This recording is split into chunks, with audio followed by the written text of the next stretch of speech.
YouTube அன்பறிஞ்சங்களுக்கு வணக்கம். எல்லாம் எப்படி இருக்கீங்க? ஓகே, இன்றைக்கி நாம் வந்துட்டு மோர் குழம்பு எப்படி பண்ணுறதுங்கிறத பற்றி பார்க்கலாம் நம்ம வீடியோவில். இது வந்துட்டு வெள்ளிக்கிழமை, பெரும்பாலும் வெள்ளிக்கிழமை செஞ்சிங்கன்னா ரொம்ப நல்லது. ஏன்னா இது வந்துட்டு சுபிட்சத்துக்கு அடையாளம். மோர் குழம்பு செஞ்சிங்கன்னா சுபிட்சத்துக்கு அடையாளம், மங்களகரமாக இருக்கும். அதனால் அது செய்யுங்க. வெள்ளிக்கிழமை இது செய்யுங்க. மற்ற நாளில் என்ன செய்யுங்க, வெள்ளிக்கிழமை மட்டும் இதை செய்யுங்க. நீங்கள் மோர் குழம்பு செய்யுங்க. அதுக்கு வந்து அதை எப்படி பண்ணுறதுங்கிறது பார்க்கலாம். ரொம்ப சிம்பிள் தான். அதுக்கு ஒரு சின்ன கரண்டியில் துவரம் பருப்பு எடுத்து ஊற வச்சுருக்கேன். அப்புறம் வந்துட்டு தேங்காய், ஒரு அரை மூடி தேங்காய் நறுக்கி வச்சுருக்கேன். அப்புறம் ஒரு 3 பச்சை மிளகாய், கொஞ்சமாக சீரகம், கொஞ்சமாக மிளகு எடுத்துருக்கேன். சீரகம் அதிகம் போட்டிருக்கேன். கொஞ்சமாக அதுக்கு பேலன்ஸ் பண்ணுற அளவுக்கு மிளகு எடுத்து வச்சுருக்கேன். இதையெல்லாம் சேர்ந்து ஒரு கலவையாக ஒரு மிக்சியில் போட்டு அரைச்சி எடுத்து வச்சுக்கலாம். அதுக்கப்புறம் என்ன எப்படி பண்ணுறதுன்னு பார்க்கலாம். பாருங்கள், அதெல்லாம் இந்த துவரம்பருப்பு ஊற வச்சது, அப்புறம் பச்சை மிளகாய், மிளகு, சீரகம், தேங்காய் எல்லாமே சேர்ந்து ஒரு கலவையை மிக்சியில் போட்டு அரைச்சி எடுத்து வச்சுருக்கேன். இது இப்படியே இருக்கட்டும். அதுக்கு முன்னாடி நம்ம வந்துட்டு இந்த மோர் குழம்புக்கு நீங்கள் வெண்டைக்காய் தான் யூஸ் பண்ணுவீங்க. வெண்டைக்காய் போட்டால் நல்லாயிருக்கும் மோர் குழம்பு. மற்ற காயெல்லாம் போடலாம், பூசணிக்காய் போடலாம், எதுவுமே போடலாம். பட்டு வெண்டைக்காய் போட்டால் தான் மோர் குழம்புக்கு டேஸ்ட்டு. அதனால் வெண்டைக்காய் போட்டு இந்த மாதிரி சைஸ்க்கு நறுக்கி நீட்டு இந்த மாதிரி கொஞ்சம் இதோட கொஞ்சம் பெருசாக கூட நறுக்கலாம். இந்த மாதிரி நறுக்கி வெண்டைக்காய் போட்டு மோர் குழம்புனா அவ்வளோ சூப்பராக டேஸ்ட்டு கொடுக்கும். இது வந்துட்டு நான் வானிலை எண்ணெய் போட்டிருக்கேன், கொஞ்சம் எண்ணெய் விட்டுருக்கேன். அதுக்கு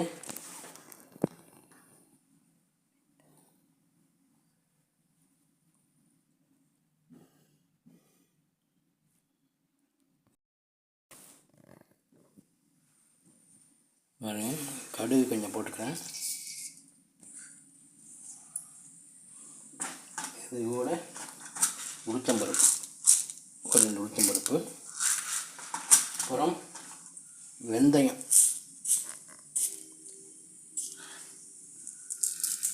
ஒரு 4 வெந்தயம். கொஞ்சம் வெந்தயம் கண்டிப்பாக போடணும்.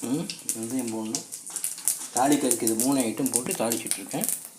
இப்போ வந்து இந்த நறுக்கி வச்சிருக்க வெண்டைக்காய் இருக்கு இல்லையா, அதை போட்டுடலாம்.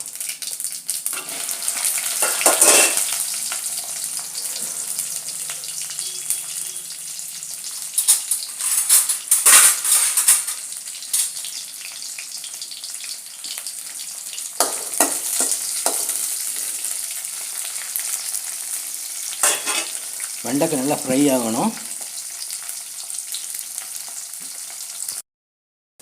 பாருங்கள், வெண்டைக்காய் நல்லா ஃப்ரை ஆகியிருக்கு. இப்போது இது கூட இந்த அரைச்ச கலவை இருக்கு இல்லையா, கொஞ்சம் தண்ணி மிக்ஸ் பண்ணியிருக்கேன், அதை போட்டுக்கலாம்.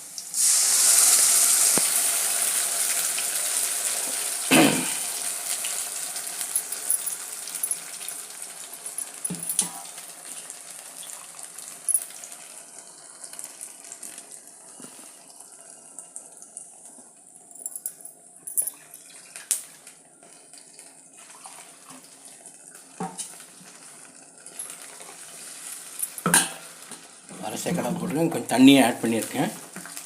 நல்லா கொதிக்க விடுவோம். அதை நல்லா கொதிக்கிட்டு நல்லா கொதி வரணும். கொதி வர வரைக்கும் கொஞ்சம் வெயிட் பண்ணுவோம்.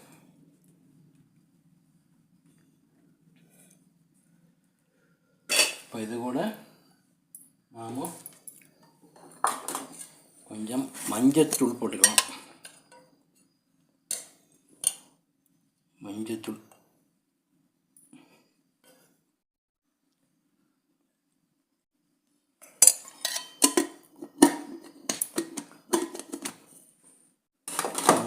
அப்புறம் கொஞ்சம் கல் உப்பு போட்டுக்கலாம். கல் உப்பு போடுறேன். நல்லா கொதி வரட்டும். இது கூட நீங்கள் கருவேப்பிலை சேர்த்துலாம் சேர்த்திக்கலாம். இது கூட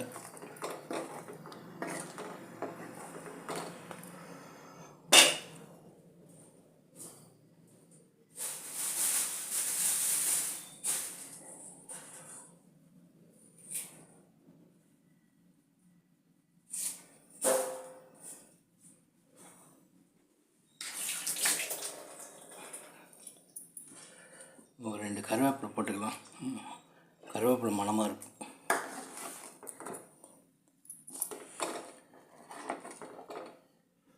நல்லா கொதி வரட்டும். ரொம்ப கெட்டியாக இருந்தால் நீங்கள் தண்ணி ஊற்றிக்கலாம்.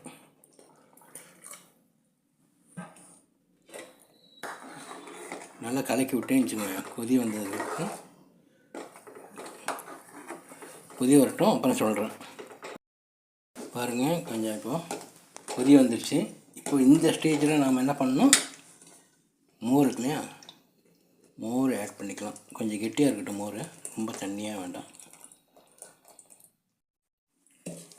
மோர்லாம் பிடிச்சிருக்கூடாது, பிடிச்ச மோர்லாம் போடாதீங்க. பிடிச்ச மோர் போட்டிங்கன்னா அப்புறம் வந்து டேஸ்ட்டே மாறிடும். நல்லா கலக்கி விடுங்க. இப்படி நல்லா கலக்கி விட்டுக்கணும். மோர் குழம்புங்கிறது சாதாரணமாக இந்த கூட்டு செஞ்சாங்கன்னு வச்சுக்கோங்களேன்.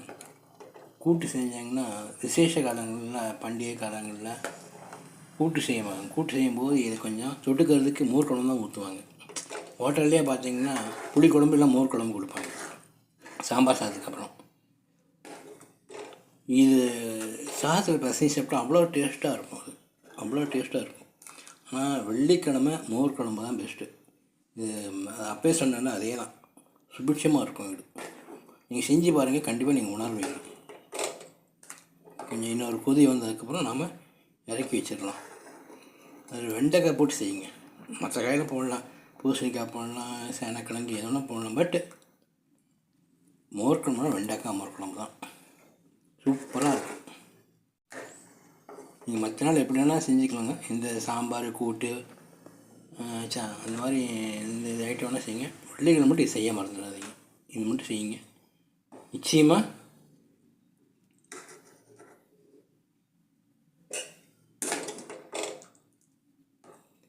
நல்லா சுபிட்சமாக இருக்கும். இது செய்கிறவங்க வீட்டில் ரொம்ப சுபிட்சமாக இருக்கும்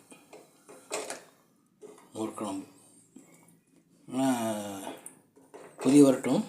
சிம்மில் வச்சுருக்கேன், கொஞ்சம் மீடியம் பண்ணிக்கிறேன். ஒவ்வொரு நாள் திங்கக்கிழமை ஒரு இது செய்வாங்க, செவ்வாய்க்கிழமை ஒன்று, புதன்கிழமை இப்படின்னு நாளுக்கு அந்த மாதிரி ஒவ்வொன்றும் இருக்குது. ஒரு வெரைட்டியாக செய்வாங்க. ஒரே மாதிரி சாம்பார்லாம் கிடையாது. திங்கக்கிழமைனா இது, செவ்வாய்க்கிழமைனா இது, புதன்கிழமை கூட்டு, வியாழக்கிழமை சாம்பார், சனிக்கிழமைனா கொஜ்ஜு, இது புளி குழம்பு, இந்த மாதிரி செய்வாங்க. சண்டே வந்துட்டு ஆப்ஷன், அது வந்துட்டு என்னென்ன ரொம்ப ஸ்பெஷல் கிராண்டாக இருக்கோ அதை செஞ்சுக்கலாம். தயவு செஞ்சு வெள்ளிக்கிழமை இந்த ஐட்டம் செய்யுங்க. நீங்கள்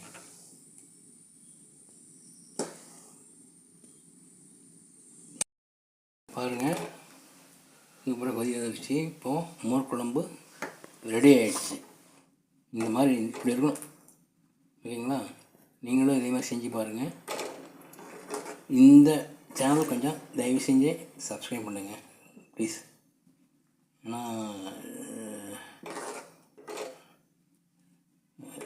ஷேர் பண்ணுங்கள், கமெண்ட் பண்ணுங்கள். இது எப்படி இருக்குன்னு நீங்கள் செஞ்சு பார்த்துட்டு கமெண்ட். சிம்பிள் தான், 10 நிமிஷம் வேலை விஷயம் இது. அதனால் please subscribe my channel. Okay, thank you viewers.